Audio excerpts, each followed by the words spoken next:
Hello বন্ধুরা, আজ আপনাদের কাছে ভেজিটেবল চপ রেসিপি নিয়ে এসেছি। তার জন্য আগে থেকে ভেজিটেবলগুলো সেদ্ধ করে নিতে হবে। 4টে আলু সেদ্ধ করে নিয়েছে, 2টো গাজর, একটা বিট ছোট ছোট কুচি করে নিয়েছে, আর ফুলকপি অর্ধেকটা সেদ্ধ করে রেখে দিয়েছে। এতে লাগবে আদা বাটা, রসুন বাটা, পেঁয়াজ কুচি, একটা বড় পেঁয়াজ কুচি, আর নেড়ো, যেটা গুঁড়ো করে নেবো। পরে আমি গুঁড়ো করে নেবো। এবার কড়াই বসিয়ে দিয়েছে, 1 চামচ জিরে দিয়েছে, এলাচ 4টে, দালচিনি 2টো টুকরো দিয়ে এটা শুকনো খোলাতে মানে শুকনো কড়াইয়ে ভেজে নেবে। সেন্ট উঠে গেলে ওটা নামিয়ে নেবে। এটা একটু ভেজে নিতে হবে। সেন্ট উঠে গেলে একে নামিয়ে নিয়ে হামালদিস্তাতে গুঁড়ো করে নেবে। আপনারা মিক্সিতেও গুঁড়ো করে নিতে পারেন। এটাকে ভেজে নিক। তারপরে নামিয়ে নিল মা। এবারে ওই কড়াতে তেল দিয়ে দিল 2 চামচ। তেলটা গরম হয়েছে, এবার মা পেঁয়াজটা দিয়ে দিল। পেঁয়াজটা একটু লাল করে ভাজতে হবে। আপনাদের বলে রাখি, এইটাতে আপনারা মটরশুঁটিও সেদ্ধ করে দিতে পারেন। মটরশুঁটি ছিল না, তাই মটরশুঁটি দেয়নি। আপনারা এতে মটরশুঁটিও দিতে পারেন। আর সেদ্ধ করার সময় আপনারা কিছুটা লঙ্কা ছোট ছোট টুকরো করে সেদ্ধ করে দেবেন। এটাতে মা লঙ্কা দেয়নি কো। গুঁড়ো লঙ্কাও এই যখন দেবে তখন আপনারা নিজেদের কেমন ঝাল খাবেন সেই হিসাবে গুঁড়ো লঙ্কাও দিয়ে দেবেন। এবারে পেঁয়াজটা প্রায় লাল হয়ে গেছে। মা চপের উপর একটুখানি নুন দিয়ে দিল। পেঁয়াজটা লাল হয়ে গেছে। এবারে এতে রসুন বাটা দেবে 1 চামচ। 1 চামচ রসুন বাটা দিল, একটু বেশি করেই লাগে রসুন। আর আদা দেবে হাফ চামচ মতন, কম করে, আদা বাটাটা কম করে। এবার এটা একটু ভালো করে কষে নেবে। এই চপ বানাতে হলুদ লাগে না বা আর কোনো মশলা লাগে না। একটু লাল করে কষে নেবে আগে। তারপর ভেজে রাখা সব কটাকে একসাথে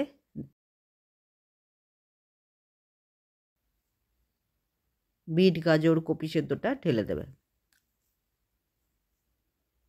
দেখুন ভাজা হয়ে গেছে। একটুখানি জল দিল, না তো পুড়ে যাবে।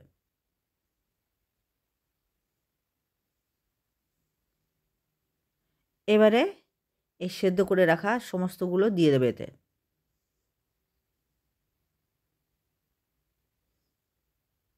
এবার এটা একটু কষে নেবে ভালো করে, আর খুন্তি করে একটু করে ম্যাশ করে দেবে।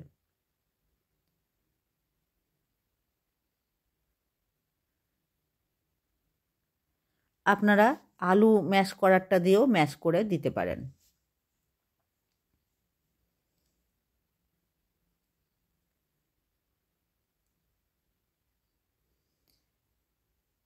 একটু ভালো করে এটা কষে নিতে হবে। বিট গাজর একটু সেদ্ধ হতে দেরি হয়, সেদ্ধও করেছে তাও যেন মনে হবে গোটা গোটা আছে। রসুন আদার গন্ধটাও চলে যাবে এটা কষতে থাকলে। নুন আগেই দিয়ে দিয়েছে, আর নুন দেওয়ার দরকার নেই। আপনারা এই সময় লঙ্কাটা কেমন খাবেন সেরকম লঙ্কাটাও দিয়ে দেবেন। গুঁড়ো লঙ্কাটাও দিয়ে দেবেন বা বাটা লঙ্কাও দিয়ে দিতে পারেন। ছোট ছোট করে কেটেও লঙ্কা দিতে পারেন। আমরা তেমন ঝাল খাই না, সেই জন্য মাইমনি গোটায় 2টো লঙ্কা দিয়েছে। হয়ে গেল। গ্যাসটা বন্ধ করলো, কিন্তু এখন কড়াই থেকে নামাবে না। ওই যে আগে ভাজা মশলাটা তৈরি করে রেখেছে, সেটা গুঁড়ো করে রেখেছে, এবার এটাতে ওইটা ঢেলে দেবে। এই যে মা মশলাটা দিয়ে দিল। এবার এই মশলাটা আগে ভালো করে মিলিয়ে নেবে। তারপরে আলুতে এটা সব কটা ঢেলে দেবে।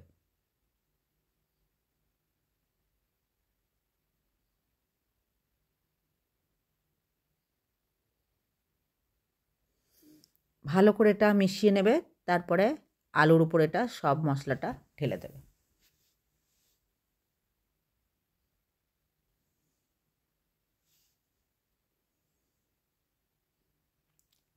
হয়ে গেছে এটা মিলানো। এবার মা আলুর মধ্যে সব কটা মশলা মিলিয়ে দিল, তরকারিটাতে ঢেলে দিল।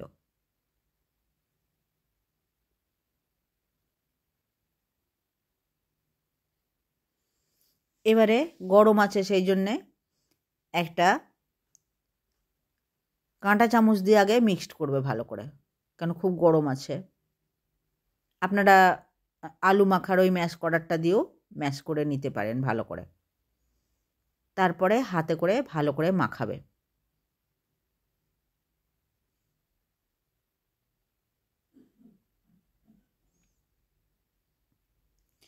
এই চপটা মুড়ি দিয়ে খেতে ভালো লাগে, শুধু ধনেপাতা চাটনি বা টমেটো সস দিয়েও খেতে ভালো লাগে, কিংবা ঘি ভাতেতেও খেতে খুব ভালো লাগে। আপনারা এইভাবে চপটা বানিয়ে খেয়ে দেখবেন এবং কমেন্ট করে জানাবেন যে আপনাদের এই চপটা কেমন লেগেছে। এই দেখুন, মা টেস্ট করে দেখে নিল যে নুন টুনগুলো ঠিক হয়েছে কি না। আর একটু নুন দিল, কারণ নুনটা একটু কম লাগছিল। মা ভালো করে হাতে করে মাখাচ্ছে, খুব ভালো করে মাখাতে হবে। আপনারা এতে সেদ্ধ করে রাখা মটরশুঁটিও এতে দিয়ে দেবেন।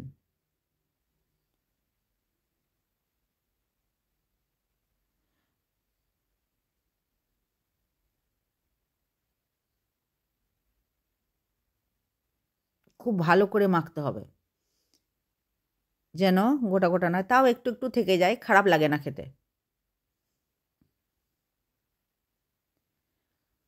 আলুই এই চপকে বাইন্ডিং দেবে, কারণ বিট গাজর বাইন্ডিং দেয় না। আর একটু নুন দিল, নুনটা কম লাগছিল।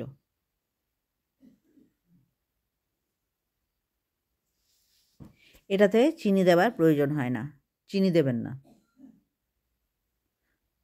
হয়ে গেল। এবারে চপ বানাবে। মা এবারে হাতে করে চপ বানাচ্ছে। আপনি যেরকম শেপে চাইবেন সেরকম শেপে চপ বানিয়ে রাখবেন। আর একটা বাটিতে বেসন গুলে রেখে দেবেন। বেসন গুলে রেখে দেবেন একটা বাটিতে। তারপর সেই বেসনে ডুবে আর নেরো বিস্কুট গুঁড়ো করে রাখবেন। বেসনে ডোবানোর পর নেড়োতে দিয়ে একটু এপাশ ওপাশ করে মিলিয়ে নেবেন। তারপর ভাজতে হবে। মিলিয়ে নিয়ে আপনারা ফ্রিজে কিছুক্ষণ 5 থেকে 10 মিনিট রেখে দিতে পারেন সেট হওয়ার জন্যে, তারপরেও ভাজতে পারেন। ওই দেখুন, মা বেসনটা সাইডে দেখতে পাচ্ছেন বেসনে ডুবাচ্ছে, আর ওই সাইডে বাটিতে আছে, আপনাকে একটু পরে দেখাচ্ছি। আগে চপগুলো বেসনে ডুবিয়ে ডুবিয়ে রাখুক, তারপর আপনাকে দেখাচ্ছি।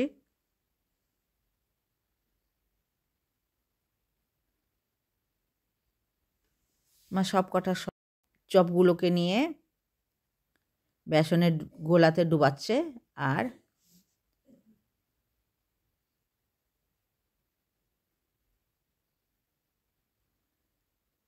নেড়ো গুঁড়োর উপরে রেখে দিচ্ছে, ব্রেড ক্রাম যাকে বলছেন।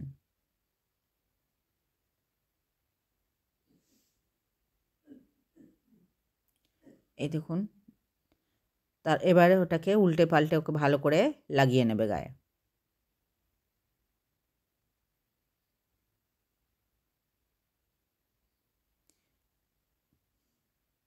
এই দেখুন, চারপাশে ভালো করে লাগিয়ে নিচ্ছে। তেল চাপিয়ে দিয়েছে গ্যাসেতে।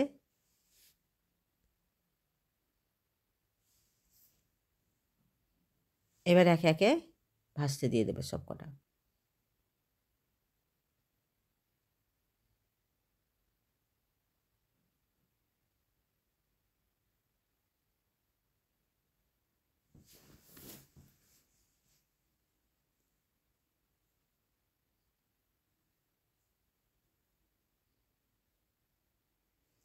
এবারে উল্টে পাল্টে লাল লাল করে ভাজতে হবে, যেন পুড়ে না যায়। একে একে সব কটা চপ এইভাবে ভেজে নিতে হবে। আপনারা কে কোথা থেকে দেখছেন, আমার রেসিপি যদি ভালো লাগে তাহলে লাইক শেয়ার সাবস্ক্রাইব করে দেবেন, এবং আপনি যদি নতুন দেখছেন তাহলে লাইক শেয়ার সাবস্ক্রাইবের সাথে সাথে পাশে থাকা বেলটাও টিপে দেবেন। তাহলে আমি নতুন কোনো রেসিপি দিলে সহজেই আপনার কাছে পৌঁছে যাবে। এভাবে আপনারা চপ বানিয়ে খেয়ে দেখবেন। যদি কিছু না থাকে, এই চপ বানিয়ে ঘি ভাত দিয়েও খেতে পারেন, ভাত মুড়ি দিয়েও খেতে খুব ভালো লাগে। আমাদের বাড়িতে চপ বানিয়ে মুড়ি দিয়েও একবার খাই, আবার রাতে ভাত দিয়েও খাই। তো এইভাবে আপনারা বানিয়ে খেয়ে দেখবেন এবং কেমন লাগলো কমেন্ট করে জানাবেন এবং কোথা থেকে দেখছেন তাও জানাবেন। আমি আপনাদের ধন্যবাদ জানাবো। দেখুন লাল লাল করে প্রায় ভাজা হয়ে গেছে, এবারে মা তুলে দেবে।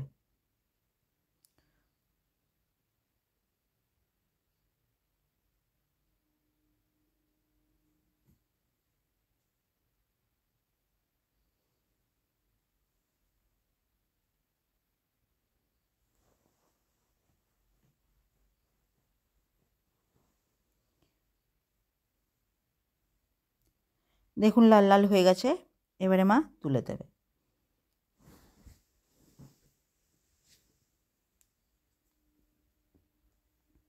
এভাবে সব চপগুলোই একে একে ভেজে নেবে।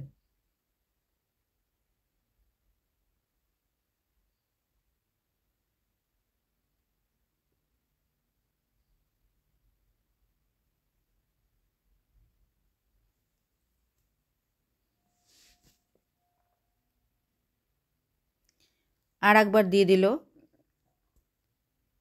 আমি পুরোটা দেখাচ্ছি না, আর একবার দিয়ে দিল। আপনাদের যদি আমার রেসিপি ভালো লাগে তাহলে লাইক শেয়ার সাবস্ক্রাইব করতে ভুলবেন না এবং আপনার বন্ধুদেরও শেয়ার করে দেবেন যদি আমার এই রেসিপি খুব ভালো লাগে, এবং কমেন্ট করে জানাবেন কেমন লাগলো।